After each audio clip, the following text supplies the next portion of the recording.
it can be easy to fall into the mindset that once you get to a certain point, or once you've gotten a certain amount of knowledge, you can kind of just coast through it, and you don't have to actively seek to improve that part of yourself. And I think that's it's one of those mentalities that is very common, and it's very destructive to what your ultimate goals are going to end up being.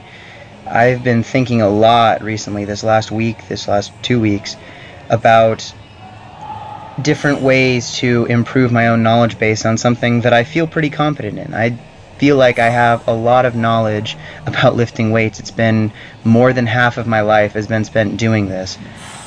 And yet, I feel like there's so much out there that I still want to learn, and I'm still just that I'm hungry for that knowledge and understanding myself better and understanding how to improve even more. And so I guess my excited state right now is that I feel like there are a lot of different avenues that I'm able to look at. I'm kind of rededicating myself to the quest for understanding when it comes to this strength. I think that we have the propensity as people to get comfortable once we are in a set groove, and I think it's important to push past that comfort level of what you know and what you feel safe doing, and you have to experiment and research and find different ways to improve that you may not be aware of. And it really comes down to the idea of someone developing a program loyalty or bias when it comes to programs, where they'll defend something regardless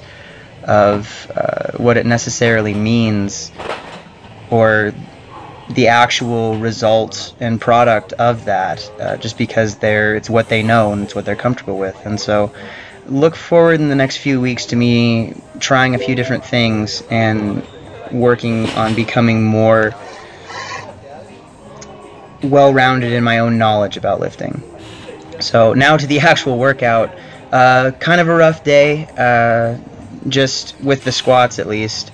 Was just struggling to find a comfortable groove. I feel like I might have been dropping into the hole a little bit faster than I wanted to. I was really trying to focus on making sure I was getting deep enough on all these squats, and I feel like there was a little bit of I sacrificed some of my control on the way down to get there. So I think the depth was better on these. It still can always improve, but for the most part, I need to be more conscious and controlled in my descent so that I don't hit the bottom and lose my positioning.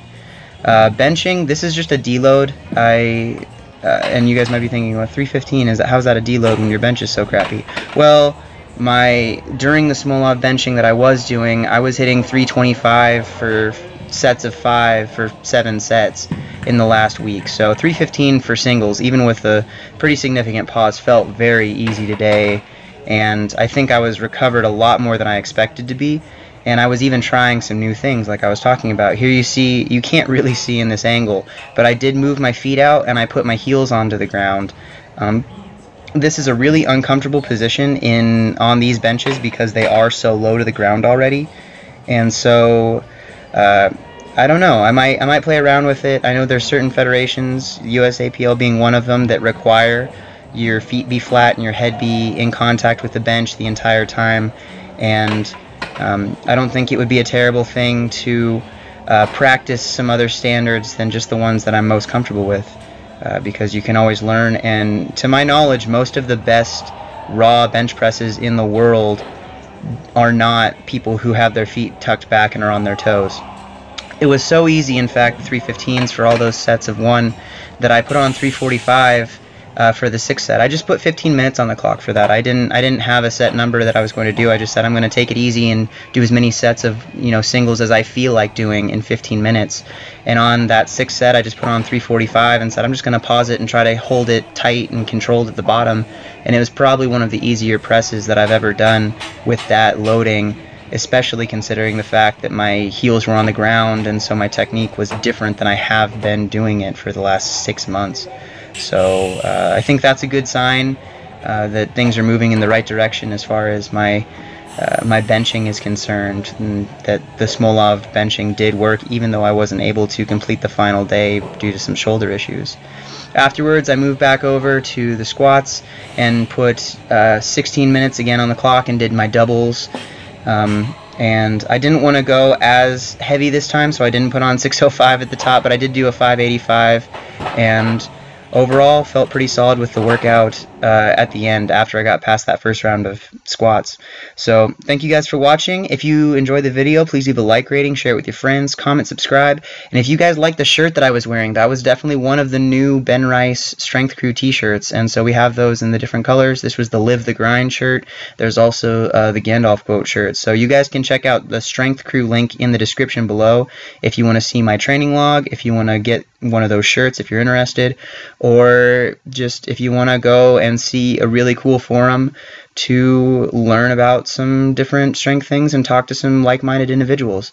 Shukin from Strength Crew has assured me that he is getting all of those orders that have been made out and is shipping them in the next day or in the day after that. So you guys should be getting your shirts pretty soon. I know that I got mine, and I am absolutely ecstatic with how they are. The material is amazing, and I am very proud of how they turned out, and I'm very excited to see some other people living the grind. So thank you all for watching, and I will talk to you again on Thursday with more bench pressing and some deadlifts. Bye.